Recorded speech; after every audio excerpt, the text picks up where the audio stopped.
네, 제가 오늘 준비한 거는 그 액티브 인퍼런스의 액티브 인퍼런스로 가는 롤로드 파트 2의 액션 에즈 인퍼런스하고 그리고 이렇게 모델과 월드 사이의 디스크리펀시를 이렇게 미니마이징 하는 대목들, 그 요 두 가지 대목들을 이렇게 네, 제가 맡았는데요. 제가 이 파트를 처음에 이렇게 살펴보고 되게 기뻤던 거는 이 수식이 없더라고요. 그래서 그리고 이렇게 수학적인 난이도가 0 이렇게 적혀 있어가지고 네, 그게 사실 되게 기뻤는데, 사실 저는 수학을 이렇게 손 놓은 지가 한 예과 2학년 때 마지막으로 교양 수업 듣고 그 이후로는 한 번도 안 들어가지고 한 20년쯤 됐거든요. 그래서 그냥 그 유치원 숙제 덧셈 뺄셈 하는 거, 뭐 이런 거 가지고 있는 단계라서 사실 정말 이렇게 수학적으로 좀 깊이 들어가면 이렇게 되게 어려울 것 같아서 사실 좀 이렇게 고심이 많았고요. 그래서 요즘에 그 베이지 추론이 어떻게 하는 건지 그 확률부터 이렇게 새로 이렇게 다 그 살펴보고 있는 과정에서 그래도 이 부분을 이렇게 맡게 해주셔가지고 대단히 이렇게 감사하게 생각했습니다. 그리고 이 두 부분이 이렇게 그다지 이렇게 분량이 많지는 않더라고요. 그래서 금방 끝날 것 같기도 한데요. 혹시나 제가 이 책을 읽었을 때 뭔가 제 퍼셉션이 이렇게 왜곡이 됐거나 아니면 제 이너 모델이 이렇게 좀 잘못돼가지고 이 책을 곡해하고 있는 대목들이 있으면 예, 바로바로 이렇게 피드백을 주시면은 최대한 빨리 업데이트를 해보려고 한번 노력해 보겠습니다. 네. 먼저 그 액션 에즈 인퍼런스인데요. 이 지난 시간에 그 아마 논의가 됐던 부분들이기도 할 것 같습니다. 이 인퍼런스에 퍼셉션만 있는 게 아니고 액션 역시 어떤 인퍼런스로서 그 요소로서 이렇게 작용할 수 있다는 그런 얘기들을 지난 시간에 해주셨는데요. 그래서 지난 시간까지 논의가 모든 베이지안 브레인 티오리에서 공통적으로 적용되는 부분이었고 퍼셉션이 이렇게 부각된 부분이었다면은 이 액티브 인퍼런스에서는 근본적으로 더 진보한 요소가 하나 있는데 그게 아까 그 지난 시간에 말씀해 주셨던 이런 액션이 인퍼런스로서 이 퍼셉션뿐만이 아니고 액션 역시 인퍼런스로 이렇게 작용한다. 라는 이런 대목입니다. 이 기본 전제가 어떻게 출발하느냐 하면 베이지주의적인 추론은 이 의외성, 서프라이즈를 이렇게 최소화시키는 것, 혹은 베이지주의적인 어느 모델 에비던스를 이렇게 최대화시키는 것, 결국 두 개가 같은 말일 건데요. 요 개념에서 출발을 한 전제라고 이렇게 보시면 될 것 같습니다. 그 앞서 우리는 그 인퍼런스에 의해 가지고 서프라이즈가 이렇게 산출이 되고 그리고 서프라이즈를 가장 줄일 수 있는 모델을 선택해 나가는 이런 과정을 살펴봤습니다. 하지만 이 서프라이즈를 줄이는 방법이 모델을 수정하는 것에 의해서만 좌우될까 하는 이런 물음이 생길 수 있는데요. 이때 데이터에 의해서도 가능하다. 그래서 들어오는 인풋 데이터, 퍼셉션을 통해서 들어오는 인풋 데이터를 이렇게 조정하는 방식도 한 가지 이렇게 방법으로서 작용할 수 있겠습니다. 그래서 그 월드에 액션을 가함으로써 어떤 데이터가 만들어지는 방식을 변화시키고 그리고 변화시키는 방식이 있겠습니다. 그래서 기존 모델 하에서 가장 의외성이 적은 어떤 데이터를 고름으로써 기존 모델이 어떤 용도에 적합하다고 여길 수 있게 되겠습니다.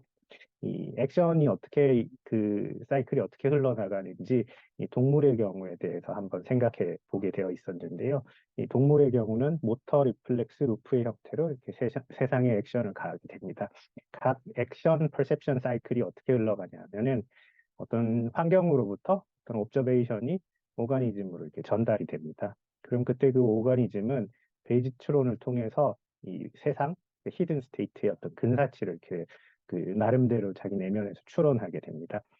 그런 다음에 이 액션을 발생시켜서 다시 이렇게 환경으로 내보내고 그러면 환경이 레스 서프라이징하게 원래 가지고 있던 그 세상에 대한 어떤 모델에 그나마 이렇게 근사치에 이렇게 접근하게끔 이렇게 레스 서프라이징하게 만들어지게끔 이렇게 시도를 합니다.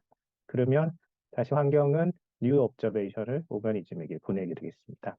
이렇게 이 액션 퍼셉션 사이클이 계속 돌아갑니다. 근데 이때 이 액션 퍼셉션 사이클은 컨티뉴스하고 이 다이나미컬 프로세스라고 이렇게 생각을 하시면 될 것 같습니다.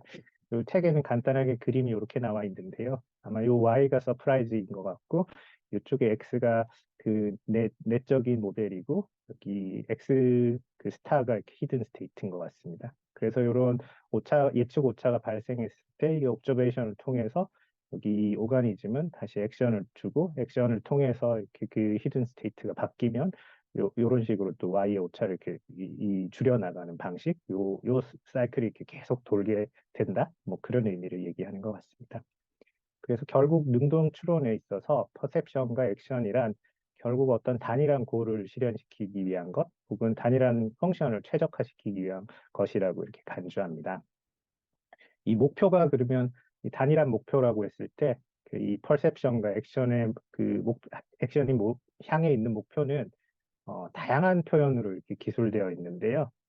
그게 뭐 의외성이라고 쓰면 서프라이즈, 혹은 엔트로피, 혹은 불확실성, 혹은 예측 오차, 혹은 자유에너지, 이것들의 어떤 최소화라고 이렇게 보시면 될 것 같습니다. 결국 이것들이 거의 베이그한 의미에서는 거의 동의어라고 생각을 하시면 되는 것 같습니다. 그래서 이것을 이렇게 바이올로지컬한 컨텍스트에서 볼 때는 prediction error minimization 뭐 이렇게 표현할 수 있겠는데, 반면에 머신 러닝에서는 variational free energy minimization 뭐 이런 식으로 이렇게 표현되는데, 결국 의미는 같다고 보시면 됩니다.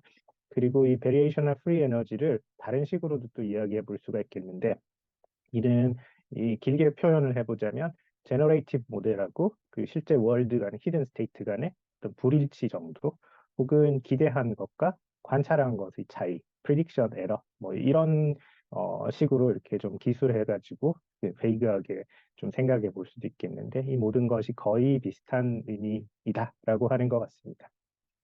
그렇다면은 이 디스크리펀시, 모델과 월드 사이의 디스크리펀시를 이렇게 최소화시키는 것에 있어서 이 추론의 목표, 다시 말해서 이렇게 추론에서 이렇게 정말 최적화가 되는 것은 그럼 무엇일까라고 하는 의문이 드는데요. 이 인지과학에서는 퍼셉션하고 액션이 이 목표가 다른 걸로 이렇게 구별되게 이렇게 쓰이고 있다고 합니다. 이를테면 그 퍼셉션의 목표는 리컨스트럭션 애큐러시를 이렇게 올리는 것, 혹은 액션의 목표는 유틸리티를 이렇게 맥시마이제이션 하는 거라고 한다면은, 반면에 이 액티브 인퍼런스에 비유해서는 이 퍼셉션과 액션의 목표가 같은데요. 모델과 월드 간의 불일치 정도, 그 프리딕션 에러를 최소화하는 것이 결국 액티브 인퍼런스에서 이렇게 그 향하고 있는 목표라고 하겠습니다. 그래서 지난 시간에 이야기했던 거에 비슷한 내용들이 다시 한번 나오는데요. 그때 이 과수원에서 사과를 보고 있다가 뭔가 점프하는 물체를 본 사람의 예시가 나왔었는데, 그 예시를 다시 한번 가지고 왔습니다.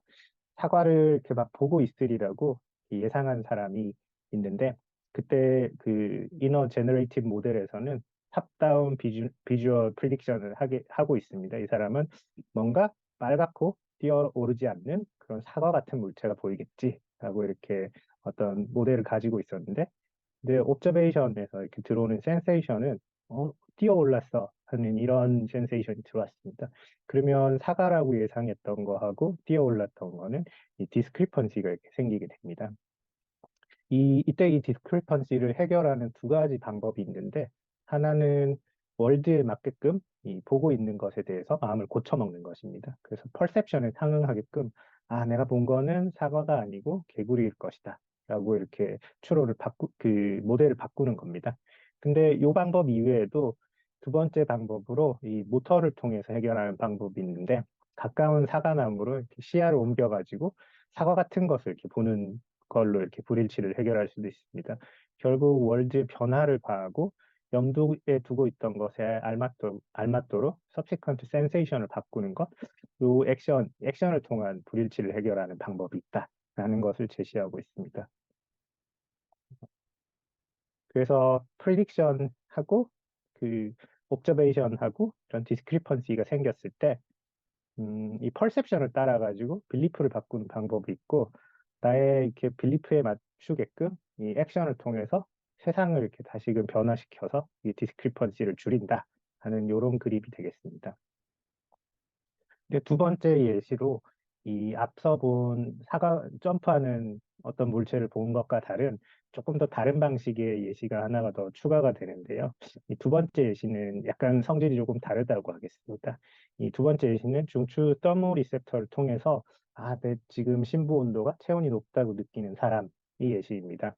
근데 이때 문제는 이 생존할 수 있는 체온의 범위, 그러니까 기대값은 이미 이렇게 생물학적으로 정해져 있습니다. 이를테면은 체온이 36도 5에서 37도 5, 뭐 이 정도가 제일 이상적인 체온이다. 이때가 제일 생존을 기대하기 건강한 체온이다라고 이렇게 생물학적으로 미리 수치는 이렇게 정해져 있습니다. 그때 퍼셉션을 상응하게끔 내 인어 모델을 이렇게 바꾸는 거는 사실 비적응적입니다. 지금 내 체온이 한 39도쯤 되는 것 같다고 내 생물학적으로 이상적인 내 체온의 값을 39도라고 해야 되겠다라고 하는 것은 이게 전혀 생존을 보장하지가 않기 때문에 비적응적인 방식이라고 할 겁니다. 이때는 어쩔 수 없이 액션을 수행해야 하는데, 이를테면 이렇게 창문을 여는 식으로 이 액션을 수행해야지만 합니다. 그래서 액티브 인퍼런스에서의 서프라이즈 마지널 프로바빌리티에는 이런 호모스태틱, 알로스태틱 셋 포인트라는 이런 개념이 포함되게끔 되어 있습니다. 그러니까 생물학적으로 정해져 있다든지 원래부터 이렇게 바꾸기가 용이하지 않은 어떤 모델이 존재한다는 이런 개념이 포함되는 것 같습니다. 그리고 액티브 인퍼런스 에이전트들은 애초에 그 놓이고 싶어 하는 상태 혹은 선호하는 퍼셉션, 옵저베이션 이런 것들이 존재하고 그 상태들에 가능하면은 하이 마지널 프로바빌리티를 할당하는 이런 모델을 가지고 있다고 하겠습니다. 쉽게 말해서 물고기는 물속에 있는 것에 하이 마지널 라이클리후드를 이렇게 할당한다라고 이렇게 생각하면 될 것 같습니다. 그리고 이 오가니즘은 자신이 컴포트 존, 피지올로지컬 바운드 내에 이렇게 놓여 있음을 말해주는 관찰이 들어오기를 암묵적으로 기대합니다. 자기가 잘 살아남을 수 있는 환경에 자신이 이렇게 들어가 있다라는 거를 계속해서 이렇게 확인하려 든다는 그런 의미인 것 같습니다. 정리하자면은 우리는 퍼셉션과 그 액션을 통해서 내적인 모델과 월드 간의 디스크리펀시를 이렇게 줄일 수 있습니다. 근데 이때 사과의 경우에는 그 빌리프, 그 모델에 충분히 언서튼티가 있기 때문에 이 액트온 하는 대신에 그 이런 모델을 업데이트하는 방식으로 이 디스크리펀시를 해결하는 것을 봤습니다. 근데 반면에 체온의 경우에는 이게 생존하고 직결되기 때문에 신부 체온에 대한 그 개체의 컨피던스는 훨씬 높다고 하겠습니다. 이게 사과가 맞다 아니다라는 정도보다는 훨씬 더 높은 컨피던스에 있겠습니다. 그래서 월드를 업데이트 시키는 방법을 써야 되는데 이 원래 가지고 있던 어떤 신념이나 기대에 부합하게끔 월드를 이렇게 바꾸는 방식을 쓸 수밖에 없게 되는 것 같습니다. 그리고 이건 제가 지난 시간 이후에 생각해 본 건데요. 그냥 아마 이 얘기도 어딘가에는 누가 벌써부터 하고 말하는 사람이 있을 것 같은데 저도 한번 생각해 봤습니다. 이 딜루전, 이 망상이라고 하는 건데요. 주로 이 망상이라고 정의를 내릴 때 그 사람의 어떤 교육적이거나 문화적인 배경을 고려하더라도 사실이 아닌 것을 사실이라고 확신하는 것을 이렇게 망상이라고 하는데요. 이건 아무리 논리적으로 이렇게 에비던스 혹은 옵저베이션을 갖다 대도 전혀 그 모델이 이렇게 시정되지 않는 걸 이렇게 망상이라고 볼 수 있겠고요. 어떤 스키조프레니아 환자들이 주로 이런 이야기 하는데 제가 한번 지원해 봤거든요. 이런 그 대화를.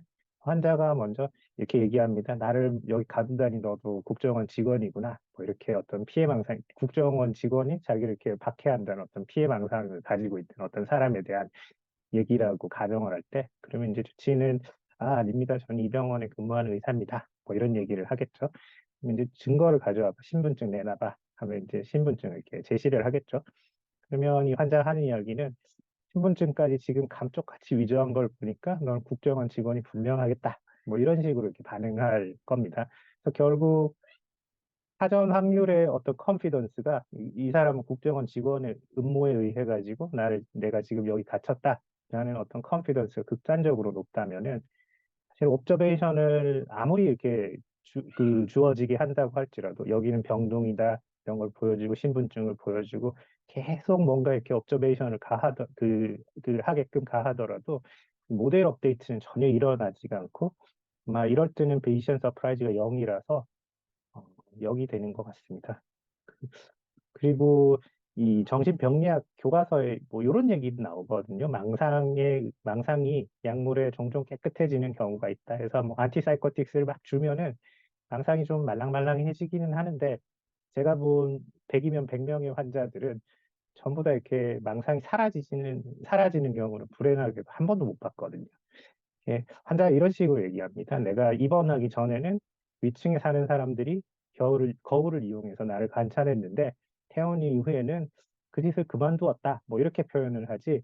아, 내가 그때 착각을 했다. 혹은 그게 망상이었다. 이렇게 얘기를 안 하거든요. 그 결국 위층에 사는 거울을 이용해서 나를 관찰하는 사람이 있다는 이런 세계에 대한 모델은 결국 없어지지는 않거든요. 약화가 될 뿐이지. 그래서 결국 안티사이코틱스에도 모델 업데이트는 제대로 되지 않는 것 같고요. 그래서 이렇게 이런 망상을 보이는 스키조프레니아를 위시한 이런 질병들이 결국은 궁극적으로 이런 모델 업데이트에 이렇게 문제가 있는 이런 일들이 벌어진 사람들인 것 같다 하는 그런 생각들이 좀 들었습니다. 이게 제 생각인데요. 아마 뭔가 이런 얘기한 사람이 어딘가에 있을 겁니다. 네. 그리고 제가 그 제이콥 코위 그 논문은 제가 못 읽어봤고요. 제가 죄송합니다. 그건 못 읽어봤고 이 김주한 교수님이란 분 이분의 그 브런치는 읽어봤는데요. 이게 보니까 이분이 쓴 이 책에 다 그대로 내용이 거의 다 들어있더라고요. 그래서 이 책을 한번 표지를 가져봤고요. 이 책이 처음엔 저는 그 명상하는 책인 줄 알았는데 되게 보니까 내용이 되게 생각보다 되게 전문적으로 이렇게 막 실려 있어가지고 사실 깜짝 놀랐습니다. 이분이 뭐 백그라운드가 어떤 분인지는 잘은 모르겠는데 그 칼 프리스턴하고 같이 논문도 같이 썼다고 적혀 있고 그래서 네 한번 이렇게 진지하게 쭉 읽어보려고 생각 중인데요. 그 지난 시간에 그 여러 가지 질문을 하신 것 중에 저도 되게 궁금했었는데요. 그 마코프 블랭킷이 어떤 concrete한 어떤 모델인지 이게 머티리얼리스틱한 건지 아니면 그냥 어떤 그 심볼릭한 건지 아니면 뭐 그런 거에 대한 이렇게 질문을 하셨던 것 같아가지고 저도 사실 되게 궁금했는데 여기 안에 정답이 이렇게 들어있어가지고 한번 발췌를 해봤습니다. 그 책에 이렇게 마코프 체인하고 마코프 블랭킷에 대한 얘기들을 이렇게 쭉 써놓았더라고요. 그 생명 현상의 핵심인 바운더리는 이 통계적 의미에서 이렇게 바운더리를 이렇게 블랭킷 혹은 체인이라고 얘기하는 것 같습니다. 그 통계적 의미에서 내부와 외부를 구분한다고 하고요. 그리고 시간이 지남에 따라 확률함수가 보자기적으로 계속 변화해가는 속성을 지닌다라고 했고, 프리스턴은 유기체의 경계를 마코프 블랭킷으로 개념화할 것을 주장했다고 하면서 내부 상태는 자기 경계의 자유에너지를 최소화하기 위해서 작동한다. 이렇게 기술했다고 합니다. 그 먼저 마코프 체인이라는 이 개념부터 나오는데요. 이게 그 안드레이 마코프라는 수학자가 이렇게 처음으로 이렇게 생각해낸 그 어떤 정의라고 합니다. 하나의 사건이 발생할 확률이 그 직전의 사건에 영향을 받을 때 두 사건은 마코프 체인으로 묶여 있다. 뭐 이렇게 정의 내려진다고 하고요.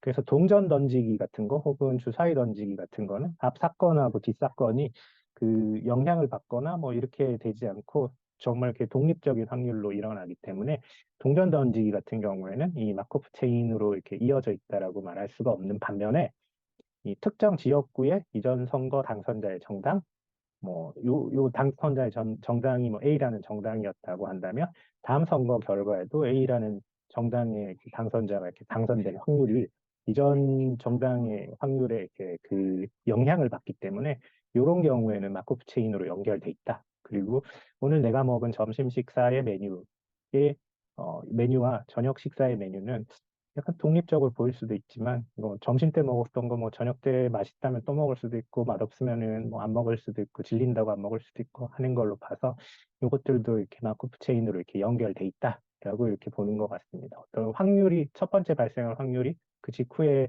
발생할 어떤 확률에 이렇게 영향을 미치고 있을 때 그때를 이렇게 마코프 체인으로 묶여 있다고 정의를 하는 것 같고요. 요 마코프 체인을 갖다가 이렇게 한 번 더 이렇게 생각해 본 게 유데아 펄이라는 사람이 이렇게 만들어낸 이런 아이디어가 마코프 블랭킷이라고 하는데요. 여러 사건의 발생 확률이 복잡하게 얽혀서 서로가 영향을 주고받는 어떤 네트워크를 이룰 때 특정 사건 혹은 노드 A가 어떤 상태인지를 예측하는 데 필요한 다른 노드들의 최소한의 집합을 마코프 블랭킷이라고 이렇게 하자라고 했던 것 같습니다. 그래서 그것을 특정한 노드 A의 마코프 블랭킷이라고 부른다라고 이렇게 얘기를 했습니다. 그래서 그 노드 A를 감싼 마코프 블랭킷의 정보가 주어지면 이 마코프 블랭킷 바깥에 있는 어떤 노드들의 상태가 뭐 어떤 상태이든지 전혀 영향을 받지 않은 채로 그 노드 A의 상태가 확률적으로 조건지어진다. 라고 하고요. 그래서 이 마코프 블랭킷은 특정 노드, 내부하고 다른 노드, 외부를 구분하는 경계로서의 노드들이라고 이렇게 얘기를 합니다. 그림으로 이렇게 그려져 있는데요. 이때 내부를 5번 노드라고 본다면은 마코프 블랭킷은 2번, 3번, 4번, 6번, 7번 요것들이 이렇게 마코프 블랭킷이라고 할 수가 있고 이들의 정보만 이렇게 주어지면은 5번의 상태를 예측 가능하다라고 하겠습니다. 이때 한번 눈여겨보실 것은 요 4번 같은 건데요. 4번은 직접 5번하고 이렇게 연결은 안 돼 있지만 5번이 이렇게 영향을 가하는 것에 같이 이렇게 영향을 가하고 있는 것 같고 그래서 이런 애들도 결국 5번의 확률에 이렇게 그 사전 확률에 이렇게 상태를 이렇게 그 영향을 끼치기 때문에 마코프 블링킷으로 이렇게 생각을 하게 된다. 뭐 그런 얘기들을 하던데요. 더 자세한 말씀은 이렇게 나중에 보충해 주시면 좋겠습니다. 그리고 외부는 이때 1번인데요. 이 노드의 정보가 추가로 주어진다고 해도 5에 대해서 더 주어지는 정보는 없기 때문에 요 마코프 블랙킷의 바깥에 있는 시스템 밖에 있는 애가 된다. 그러니까 시스템 외부가 된다라는 이런 얘기인 것 같습니다.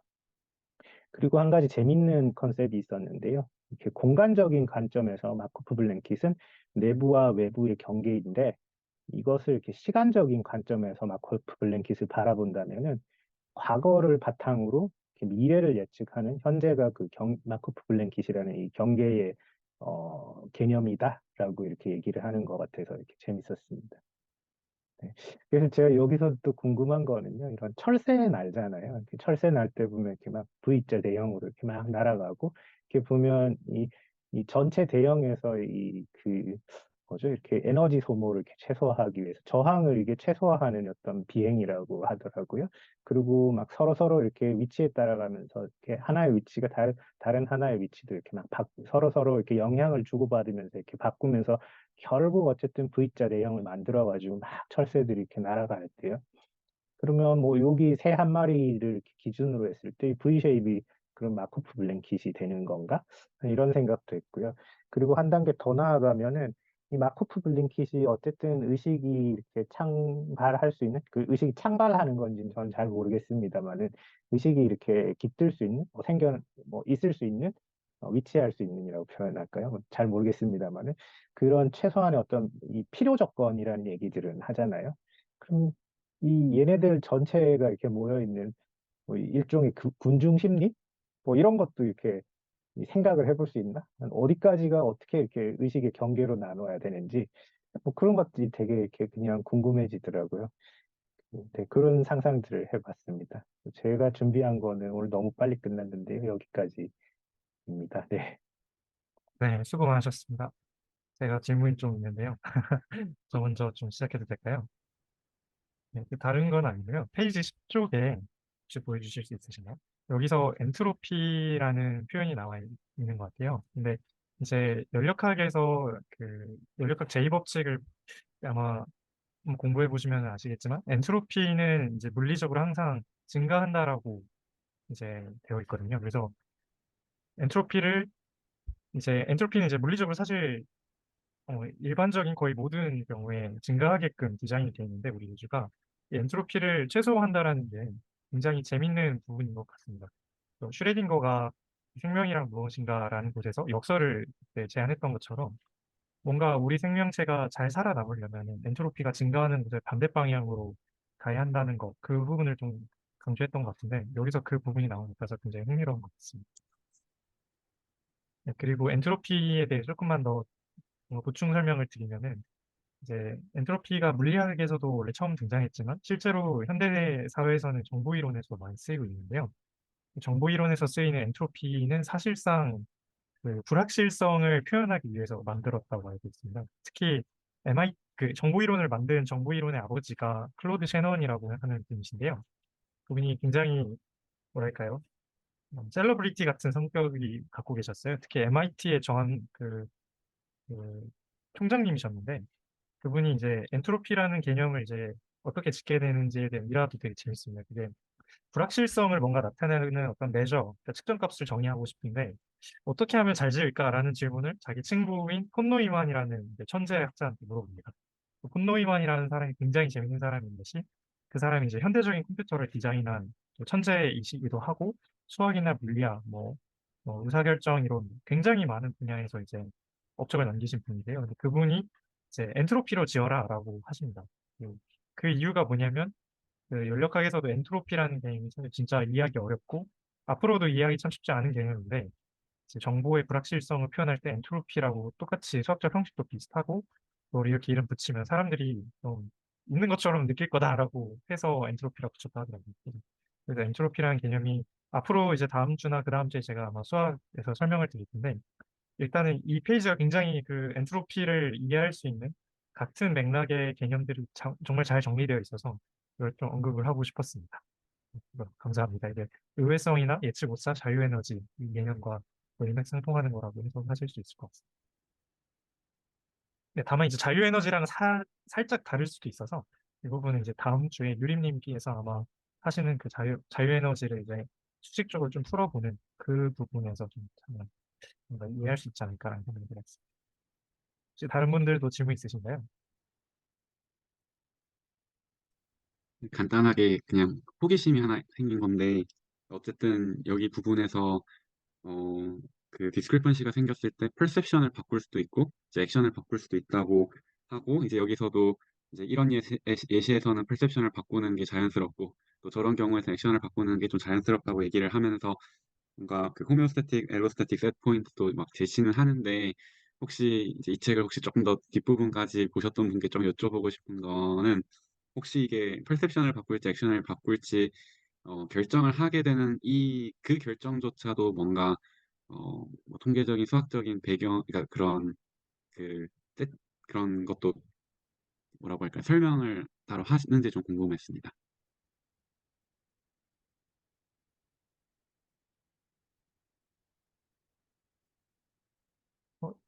제가 혹시 첨언을 드릴 수 있을까요?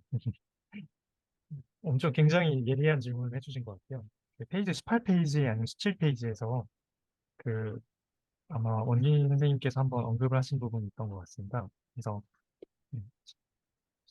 18페이지에서 혹시 페이지 아 숫자가 그런가요? 네, 네, 17페이지 혹시 그럼 보여주실 수 있을까요? 잠깐만요. 음, 잠깐만요. 저 네. 17페이지 어딘지 잘 모르겠어가지고 아, 네. 잠시만요. 네, 알겠습니다.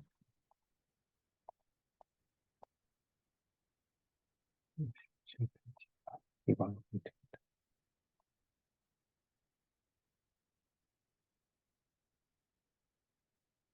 이게 17페이지입니다. 아, 네, 그럼 혹시 다음 보시면 페이지, 네, 18페이지 한번 볼 수 있을까요? 네, 여기였던 것 같습니다. 그래서 여기서 사과의 경우 uncertainty를 이제 uncertainty에 대응하기 위해서 모델을 업데이트해서 이제 representation을 reconstruction을 좀 다르게 하는 것 그리고 체온 같은 경우는 생존이 직결되기 때문에 컨피던스가 높다. 이 부분들이 사실은 제가 이제 AI나 로보틱스에 대해서 불만이 있는 사항이고 방금 말씀하신 것처럼 어디까지를 representation에서 다뤄야 되고 그러니까 perception에서 다뤄야 되고 어디까지를 액션에서 다뤄야 할 것인가 그 부분이거든요. 그래서 사실은 이게 굉장히 중요한 질문이신 것 같아요. 실제로 제가 지금 연구적으로 갖고 있거나 실제로 앞으로 이제 인공지능이나 로보틱스가 다뤄야 한다라고 생각하는 부분이 딱 이 부분인데요. 사실 저는 또 이제 잘은 몰라서 제 생각에 퍼셉션과 관련돼서 업데이트가 필요한 것은 익스테로셉티브한 인포메이션에 대해서 좀 중요하게 발생하는 것 같습니다. 반대로 액션에 대해서 조금 더 적응적으로 혹은 자율적으로 반응해야 되는 경우는 사실은 인테로셉티브한 거에 가깝거든요. 그래서 왜냐하면 인테로셉티브한 인포메이션은 바꿀 수가 없고 그 레프레젠테이션 자체가 사실은 우리 몸에 각인이 되어 있고 그것이 우리 생존에 각인되어 있기 때문에 사실 변화하기 힘들거든요. 근데 대부분의 지금 AI나 대부분의 로봇을 연구하는 곳에서는 사실은 인테로셉티브한 것에 대해서는 거의 다루지 않아요. 그게 무슨 뜻이냐면 어떤 로봇이나 자율주행 차량을 만들 때 그 자율주행 차량이 외부 환경을 정확히 인지하는 데에는 굉장히 초점을 두면서 자기 자체의 스티어링 휠에 정말로 가능한 정도나 아니면은 자기 배터리의 온도 같은 것들은 사실 거의 추론하고 있지 않습니다. 사실은 그렇게 되면 가장 큰 문제는 제 생각인데요. 이거는 제 그냥 추측에 가까운데 굉장히 효율적인 인공지능을 만들 수가 없고 사실은 어찌 보면 굉장히 사이코패틱한 로봇을 그냥 만드는 거거든요. 감정이 없고 느낌을 느끼지 못하고 보다 더 적응적이고 자율적인 행동을 하는데 어찌 보면 가로막혀 있는, 사실 자기 자신에 대해서 추론을 하고 자기가 존재할 수 있고 생존이 보장되는 영역에서만 있으려고 하는 것이 사실 대부분의 사람의 행동의 원동력이라고 저는 생각을 합니다. 그래서 제 생각에는 인터셉티브한 인포메이션이 굉장히 중요하고 그것이 로보틱스에서도 실제로 많이 이제 적용이 되어야 될 것 같다고 생각을 하는데요.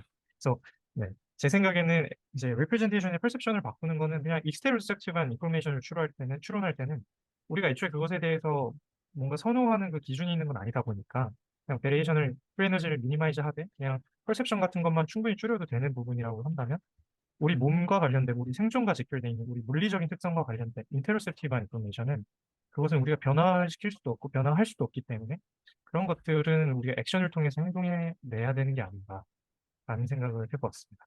그래서 저는 이 정도로 좀 생각을 갖고 있었고요.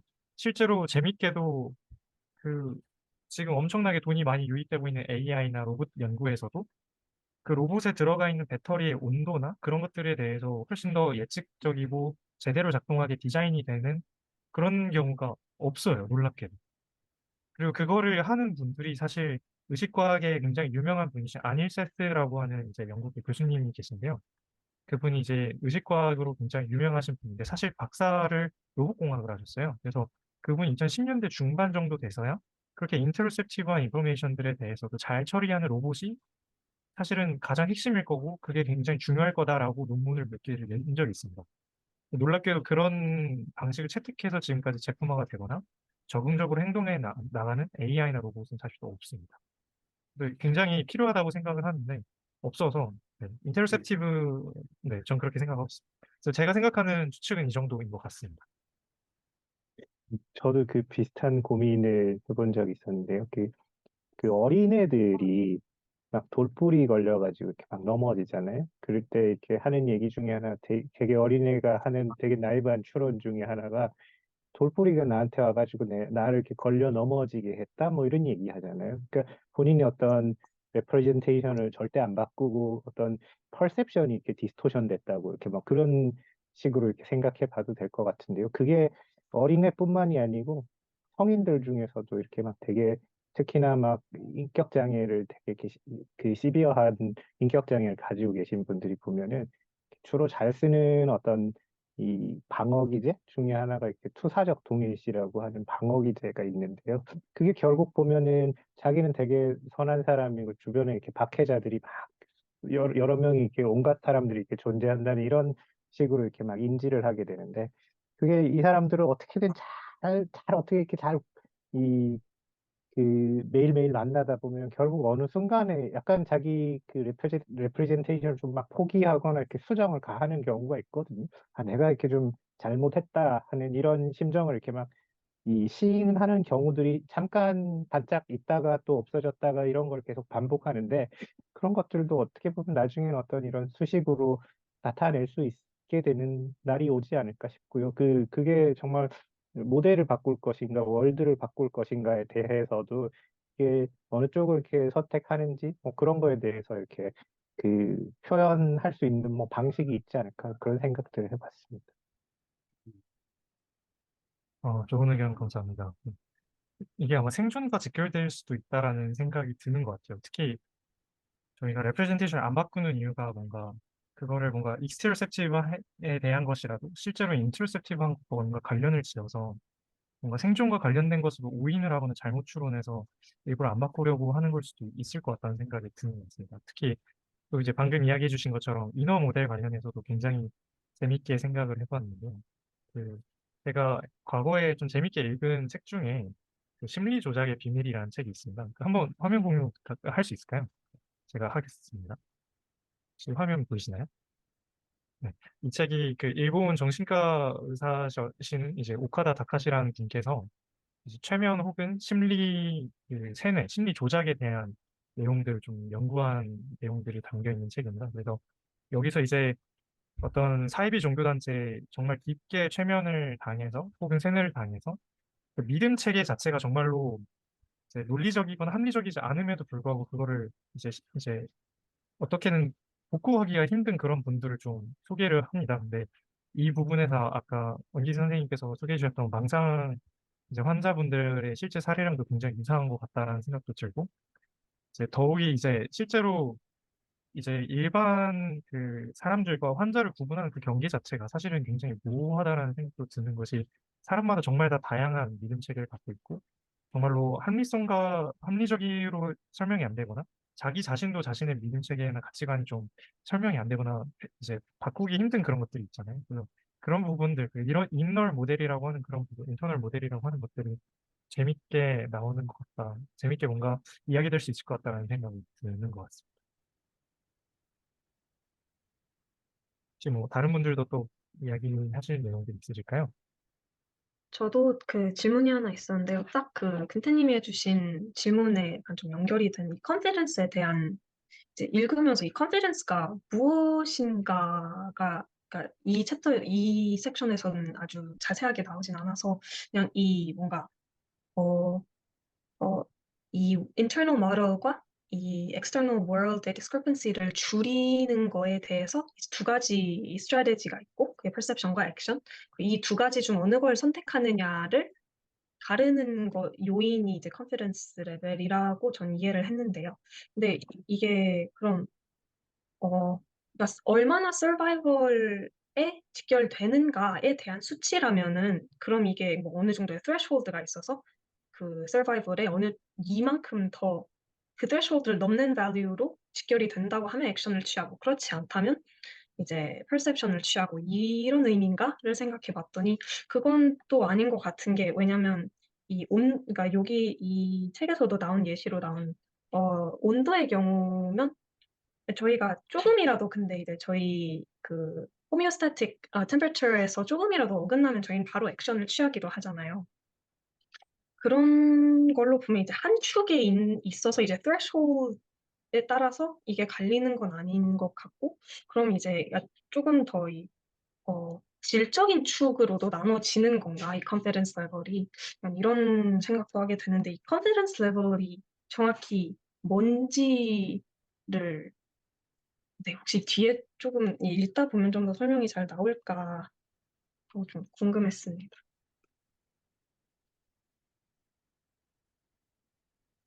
네, 제가 혹시 이해한 게 맞는지 혹시 여쭤볼 수 있을까요? 제가 이해하기로는 방금 이제 액션을 바꾸는 거를 뭔가 선호하느냐 아니면 퍼셉션 모델을 바꾸는 거를 선호하느냐의 기준이 지금 방금까지 이야기할 때는 인터셉티브 인포메이션이나 익스터셉티브 인포메이션이나 내지는 생존과 어느 정도 얼마나 더 직결되어 있느냐에 가까운 것 같다라고 이야기를 했었잖아요. 근데 지금 예진님께서 이야기 주신 거는 다른 기준이 그런 것도 있지만 뭐 컨피던스 레벨이 조금 컨피던스에 조금 더 의존하는 것 같다라고 지금 이야기를 해주신 거죠. 아, 아니요. 이제, 이 컨피던스 레벨이라는 게 그럼 이 좀 질적을 인축고 있는 것인가에 대한 질문이 있었는데, 그거에 대한 답변이, 이제 인터셉티브 하냐, 익스테로셉티브 하냐에 대한 내용이 답이 될 수도 있겠다, 이런 생각이 좀 들었던 것 같습니다. 음, 음. 근데 이제 예를 네. 들어, 예시를 하나 들면요. 뭔가 이 산에서 산책을 하다가 뭔가가 부스럭거린다 했을 때는 이런 경우면 perception과 액션이 이 둘 다 불확실한 상태이고 보통 두 개가 함께 이 모델을 업데이트하는 곳에서 함께 작용을 하는 상황인 거잖아요. 이게 무엇인가에 대한 이 perception이 확실해져야 되고 그 후에 이제 액션을 통해서 뭐 도망을 치든지 뭐 이런 상황이어야 하면은 이두 perception과 액션 두 strategy 중 하나를 선택하는 것이 아니라 뭔가 먼저 perception이 있고 그 후에 액션이 있다거나 아니면 동시에 있다거나 아니면 액션을 통해서 perception을 좀 더 확실하게 한다거나 약간 이런 상황들도 있는 것 같아서 이게 꼭 두 가지 중 하나로 선택이 되는 상황인지 이게 좀 궁금했습니다. 저는 뭔가 예진님 말씀 듣고 생각했던 거는 꼭 한 개만 고를 필요는 없을 것 같아요. 생각해보면. 아무래도 이 두 개가 같은 목적을 두고 하나의 인퍼런스로 이제 뭔가 분명히 연계가 있으니까 perception을 바꾸면서 또 액션도 바뀔 거고 액션이 바뀌면서 또 perception도 바뀔 수 있을 것 같아서 뭐 아까 스레스월드 같은 그런 뭔가 그 하나의 정답 같은 수치가 있어서 뭐 넘으면 이거, 안 넘으면 저거 이렇게 뭔가 되진 않을 것 같다는 예진님 말씀 들으면서 저도 약간 생각 교정이 있었고 그리고 개인적으로 이 신부 체온이라는 이 예시 때문에 약간 컨피던스에 대한 좀 개념이 조금 헷갈릴 수도 있을 것 같은데 왠지 사실은 저희 체온이 36.5도에서 37.5도라고 하는 사실 믿음 때문이 아니라 그냥 사람이 정원 동물이라서 그런 건데 아무래도 이제 인테로 그 스텝션이라 이제 우리 내 몸을 이 체온을 또 느끼는 뇌에 또 분명히 그런 부분이 있을 거고 뭐 체온이라고 하는 것도 결국은 이제 약간 마르코 블랭켓에서는 약간 이제 안에 위치한 거지만 어쨌든 결국은 하나의 또 옵서베이션의 자료일 텐데 뭔가 이 수치가 어느 수치 안에 있어야 한다는 컨피던스라고 표현해서 뭔가 이게 신념처럼 저희가 오해하는 걸 수도 있지 않을까라는 생각이 개인적으로 들어서 네, 말씀드렸습니다. 어쨌든 제이슨님 말씀 듣고 어쨌든 그 두 개가 꼭 하나로 저는 이제 어떨 때 이거고 어떨 때 이걸까라고 생각하고 저도 아까 여쭤본 건데 또 꼭 그렇게 두 개를 선택해야 되는 상황은 아닐 수 있겠구나라는 생각이 좀 들어서 네, 말씀드렸습니다. 그리고 그 하나 첨언하자면요.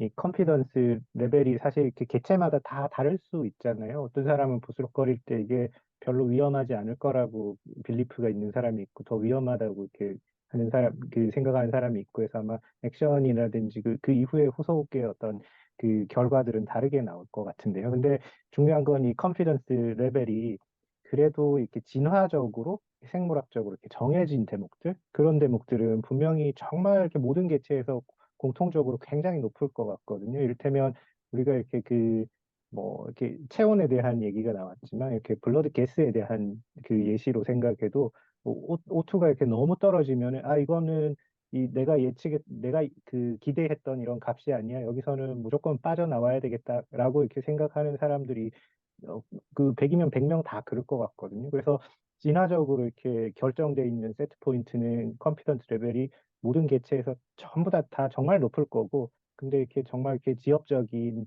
이게 사과냐 개구리냐 하는 이런 판단에 있어가지고 굉장히 그게 이렇게 낮아질 거고, 뭐 그런 상관관계가 있을 것 같고요. 한 가지 더 첨언하자면은 정말 어릴 때 이렇게 결정된 어떤 그 체험하고 이렇게 만들어졌던 모델일수록 더 이렇게 가변적인 플라스티시티가 훨씬 떨어지는 것 같거든요. 그래서 그런 어릴 때 이렇게 체험했던 것들이 상대적으로 이렇게 되게 나이 많이 들어가지고 체험한 거에 비해 가지고는 훨씬 더 이렇게 컨피던스 레벨이 이렇게 처음에 높게 시작하는 거 아닌가 하는 그런 생각들이 좀 듭니다. 한 가지만 더 이제 그 여쭤보고 싶은 게 있는데요. 이제 저희 여기에서는 그 골 자체가 인터널 모델이랑 월드의 discrepancy를 미니마이제이션 하는 것이 이제 가장 궁극적인 목표라고 잡은 거에 대해서 근데 만약에 저희 방금 그 예시를 들면 이제 산책을 하다 뭔가 부스럭거리는 것을 보았을 때 이제 사실 이 discrepancy를 줄이기 위해서 이것이 무언지 이제 내가 예상하는 것과에 부합하는지를 알아보기 위해서 이 미니마이제이션을 하기 위해서 부스럭거린 거가 뭔지를 이렇게 들춰보고 그러기보다는 사실 도망을 먼저 가게 되는데 이런 경우면 사실 이 미니마이제이션보다는 그러니까 그 목표보다도 더 이 궁극적인 그냥 서바이벌이라는 그런 목적에 의해서 이제 그 course of action을 선택하게 되는 것이 아닌가 하는 그냥 조금 직감적인 부분에 대한 질문이 있었어요. 제가 첨언을 좀 드릴 수 있을까요? 그러니까 스포를 미리 하자면 사실 이제 베리에이셔널 프레이너즈는 그 우리 생명체가 생존해서 사실 지닐 수밖에 없는 수많은 트레이드오프나 딜레마가 있거든요. 방금도 사실 이야기가 나왔던 것 중에 사실은 굉장히 사실 이 이야기가 나온 걸 굉장히 흥미롭게 생각하는데요.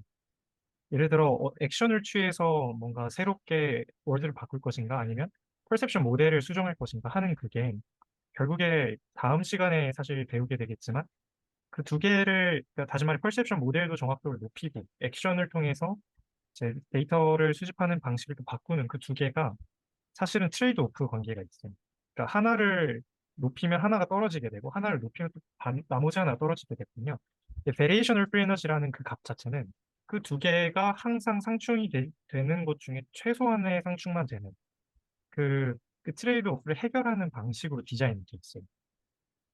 그래서 이게 무슨 뜻이냐면 방금 말씀하신 것처럼 생존의 문제, 그러니까 생명체가 생존을 한다라는 궁극적인 목적과 베리에이션을 프리 에너지를 줄인다는 궁극적인 목적 중에 뭔가 이제 행동의 예시를 봤을 때 사람이 그냥 생존의 목적을 조금 더 따르는 것 같은데 베리에이션을 프리 에너지는 뭐지? 라고 생각해 보시는 것 같아요. 그래서 저도 비슷한 생각을 해본 적이 있었던 것 같은데요.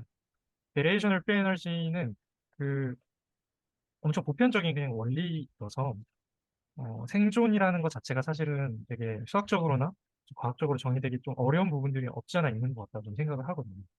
그래서 완전히 연력학이나 어떤 물리적인 관점에서 정하는 게 사실 베리에이션 프리 에너지고 생존을 하려는 생존을 위한 목적을 갖고 있는 행동들이나 어떤 내재적인 모델의 변경 그런 것들이 베리에이션 프리 에너지에서 이제 이 액티브 인프런스에서 이야기하는 여러 가지 개념들의 대응이 되는 거라고 좀 생각을 하거든요. 사실 그래서 방금 이야기해 주셨던 사례 같은 경우도 이게 일반적인 사람들이 도망가는 경우는 사실 학습이 되거나 경험을 통해서 그렇게 행동을 하는 거잖아요. 만약에 그렇지 않고 학습이나 경험이 없이 일반적인 아이들은 어떤 놀이로서 그런 것들을 경험해 본다거나 그런 곳에서 학습을 할 수 있는 이제 어떤 경험거리를 좀 가져오는 것 같다는 생각을 했어요. 그래서 네, 그래서 그런 관점에서 생존의 문제는 어찌 보면 베리에이셔널 프리 에너지가 담고 있는 게 아닌가라는 오히려 더 큰 개념이 아닌가 베리에이셔널 프리 에너지가 그런 네 그런 생각을 했습니다. 그리고 방금 이제 이야기했던 것들에서 한 번 더 말씀 정리해서 드린 거는 이제 베리에이셔널 프리 에너지라는 그 프리 에너지 값 자체가 사실은 퍼셉션 모델을 업데이트하는 것과 액션을 잘 셀렉션하는 그 두 개의 트레이드 오프를 잘 적절히 맞춰놓은 값이다. 우연히 또. 그래서 그게 어떤 한 가지를 선택하는 게 아니라 그 두 가지를, 그 중간을 어떻게든 선택을 하게 되는 그런 것 같습니다. 혹시 답변이 됐을까요?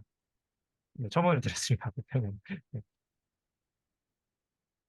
그럼 제가 이해한 게 맞는지는 모르겠는데요. 이제 액티브 인프루언스라는 게 지금 인간이 어떤 행동을 하느냐를 설명하기 위한 모델이 아니기 때문에 이제 이곳에 적용을 하게 됐을 때는 이제 서바이벌이라는 팩터를 추가적으로 고려를 해야 되는 거고, 일단 액티브 인프루언스라는 모델 자체에서는 일단 이 궁극적인 목표를 이제 머러과 그 세상의 디스크리펀시를 미니마이제이션 하는 것이다라고 잡은 것이라고 이해를 하면 될까요?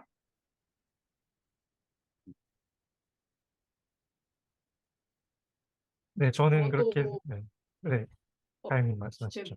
들리시나요? 아, 네.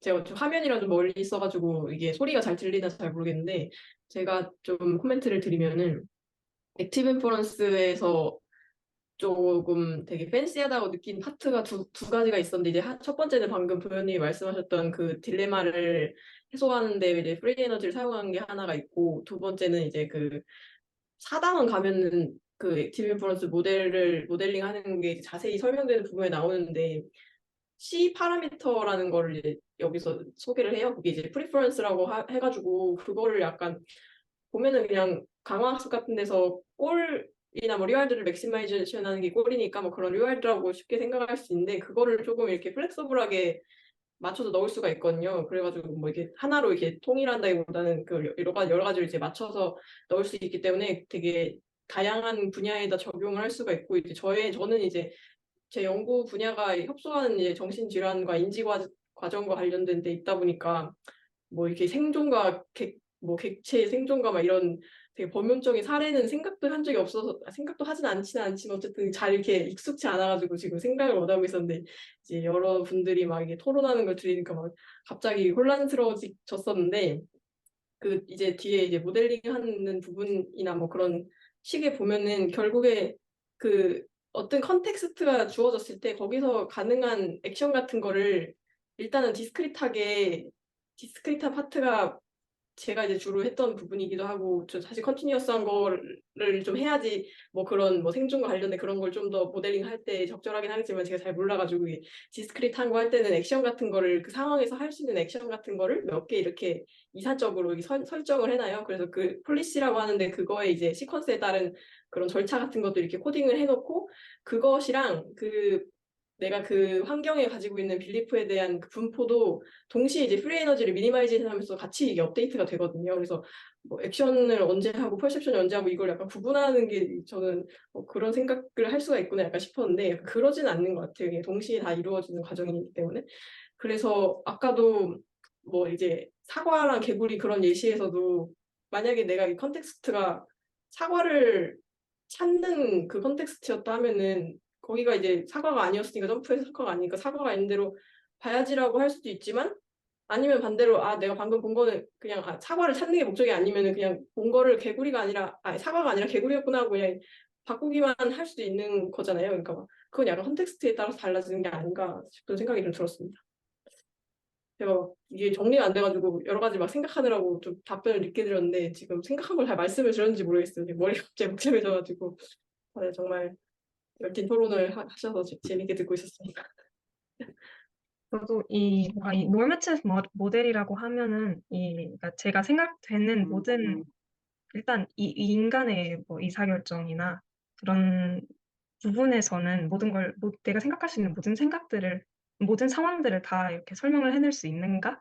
이 적용이 되는가의 관점으로서로 계속 이렇게 생각을 하고 있다 보니까 이런 사소한 좀 그런 케이스들에 대해서 좀 여쭤보게 됐는데 네, 좋은 답변들 주셔서 감사합니다. 이해가 좀 더 잘 되고 있는 것 같습니다. 네. 그리고 좀 곰곰이 다시 생각을 해봤거든요. 근데 그 질문에 대한 답변을 좀 효과적으로 드릴 수 있는 게 저번 시간에 제가 소개해드렸던 그 프리에너지 프린시플의 루트로부터 생각을 하면 되게 좀 좋은 것 같아요. 사실 칸트가 이야기했던 동물이 어떤 목적을 지닌 채로 살아가는 것 같다라는 이야기요. 사실 그것을 계승한 이제 다윈의 어떤 진화론적인 관점이잖아요.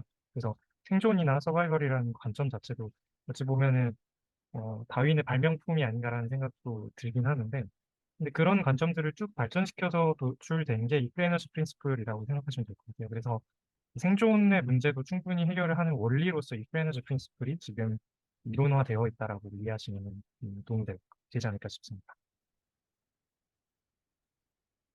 감사합니다.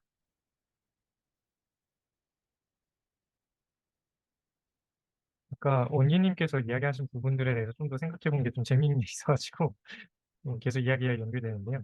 그러니까 이노멀 모델이라는 표현을 좀 쓰셔서 제가 옛날에 그 파블로프의 실험에 대해서 조금 공부를 해본 적이 있었던 것 같아요. 거기서 우리가 일반적으로 아는 이제 컨디셔닝 관련돼서는 사실은 이제 대중적으로 알려져 있는 파블로프의 실험의 1단계에 불과하다고 하더라고요. 그래서 2단계나 3단계도 있고 그렇다고 알려져 있는데 실제로 파블로프계에서 이제 그 파블로프 실험실에서 홍수가 나가지고 강아지들이 성격이 막 완전히 바뀌었다라는 이야기를 좀 들었던 것 같아요. 그래서 뭔가 생존과 직결된 어떤 큰 쇼크가 오면은 인원 모델들이 바뀔 수도 있겠다라는 생각도 드는 것 같고, 그러면은 사실은 생존에 직접적인 뭔가 위협을 느낀 경험이 있는 사람들 같은 경우는 또 망상이나 어떤 비합리적이더라도 굉장히 견고하게 로부스트하게 유지된 믿음 체계가 있을 수도 있겠다라는 생각이 들었던 것 같습니다. 그래서 그런 부분들도 뭔가 계산과학적으로 되게 모델링 해볼 수 있지 않을까라는 생각도 좀 있는 것 같고, 그래서 되게 재밌게 들었습니다. 그리고 그, 마지막으로, 네네, 말씀해 주십시오. 네. 네, 그게 지금 말씀하시는 대목이 아마 PTSD로 이렇게 명명하면 될 것 같거든요. 정말 한 번 이렇게 노출됐는데 정말 이렇게 그 사람의 이렇게 신념 체계가 완전히 바뀌어 버려가지고 정말 이게 그 수정이 잘 안 되거든요. 그래서 이런 정신질환의 상당부분을 정말 이렇게 모델 업데이트가 안 되는 거 이런 걸로 다 이렇게 풀이가 될 수 있지 않을까 싶습니다. 굉장히 재밌는 것 같습니다. 네, 감사합니다. 그리고 마지막으로 아까 마코 플랭키 관련해서 이야기를 해주셨는데요. 그것과 관련해서 또 한 가지만 첨언을 드려보도록 하겠습니다. 이 논문이 Critical Analysis of Markovian Monism이라는 논문인데요.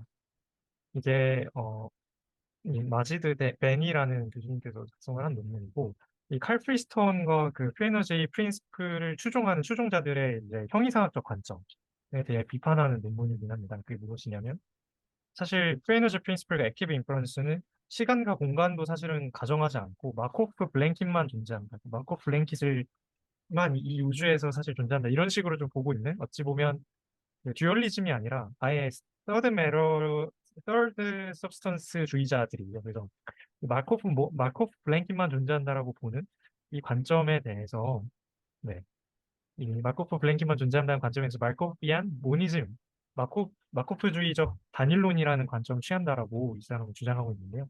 여기에 대해서 이게 과학적으로 문제가 있는 것 같다라고 비판하는 논문입니다. 그래서 저도 이거를 읽어보긴 했는데 이게 실제론이나 어떤 과학 철학에도 많이 등장하는 어려운 철학이랑 많이 섞여 있어가지고 그건 저도 아직은 완벽하게 이해하지 못했는데, 그래서 그 마코프 블랭킷과 실제로 그분들이 추종하고 있는 어떤 형이상학적 관점에 대해서도 사실은 아직 철학적으로 풀리지 않은 것들이 많다라는 점들을 좀 강조드리고 싶어서 이렇게 말씀드려봤습니다. 당장 아까 영기 선생님께서 새떼들이 이렇게 돌아다닐 때 그들의 이제 마코프 블랭킷에 대한 이야기, 이런 얘기도 좀 재밌게 해주셨던 것 같은데요. 이게 실제로 그 형이상학과 관련해서는 이제 안 풀린 문제들이 너무나 많은 것 같습니다. 그래서 철학에 이제는 어찌 보면은 그 과학을 철학이 따라가지 못하는 수준까지 온 것 같아요. 오히려 철학이 원래 앞장서서 이렇게 좀 끌고 가야 되는 부분도 있는 것 같은데 굉장히 재밌는 것 같습니다. 그래서 이 논문을 한번 관심 있으시면 읽어보셔도 좋을 것 같습니다. 네, 영기 선생님께 박수 한번 쳐주시면 좋겠어요. 수고 많으셨습니다. 감사합니다.